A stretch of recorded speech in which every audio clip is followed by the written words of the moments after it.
தரைத்தளத்தில் கல்யாணம் நடக்கு. முதல் தளத்தில் வந்து உணவு பரிமாறுறாங்க. அப்போ தரைத்தளத்தில் ஒரு 10 பெஞ்சு போட்டு உணவு பரிமாறுறாங்க தரைத்தளத்தில். ஏன்னு கேட்டேன். முதியவர்களுக்கு மட்டும், அவங்க வயசானவங்க இல்லையா, அவங்க படியேறி போக முடியாது இல்லையா, அதுக்காகத்தான் கீழே அவங்களுக்கு மட்டும் உணவு. ரெண்டாவது, நம்மலாம் சாப்பிடும்போது வேக வேகமாக சாப்பிட்டுட்டு அடுத்த பந்திக்கு ஆள் வர்றதுக்குள்ளே எந்திப்போம். அவங்களால அவ்வளோ வேகமாக சாப்பிட முடியாது பெரியவங்களால, அதனால அவங்களுக்கு அவகாசம் கொடுக்கணும். அப்படிப்பட்ட திருமங்களும் நகரத்தில் நடக்கத்தாமா செய்யுது.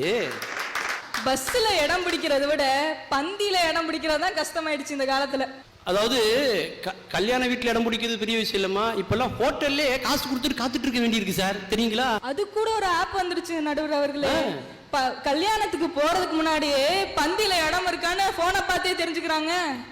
பந்தியில கூட இடம் பிடிச்சிடலாமா? உண்மையிலே சொல்ல போனா அந்த ஆய கலைகள் 64ல இந்த பந்தியில இடம் பிடிக்கிறதையும் நம்ம சேர்க்கணும் சார், தெரியுங்களா? பந்தியில இடம் பிடிச்சி உட்காந்துடலாம். ஆனா இந்த இலைக்கு பக்கத்துல ஒரு டம்ளார் இருக்கும், பார்த்துருக்கீங்களா? அது நம்ம இலைக்கு உண்டான டம்ளாரா இல்ல பக்கத்து இலைக்கு உண்டான டம்ளாரான்னு டென்ஷன் இருக்கும் நமக்கு. சோறு எந்த அளவுக்கு முக்கியமோ அந்த அளவுக்கு நீரும் முக்கியம் இல்ல ஐயா? இப்பெல்லாம் நகரத்துல பாத்தீங்கன்னா யாரும் கல்யாணத்துக்கு வாழ்த்துறதுக்கு போறது இல்ல, பந்தியில உட்கார்ந்து சாப்பிடறதுதான் போறாங்க. சபாஸ் சபாஸ் சபாஸ் சபாஸ். உண்மைதாம்மா. பசியோட இருக்கிறவனுக்கு கடைசி பந்தியில தான் இடம் கிடைக்கும், பசியே இல்லாம இருக்கிறவனுக்கு முதல் பந்தியில இடம் கிடைக்கும். அதுதான் சார் வாழ்க்கை.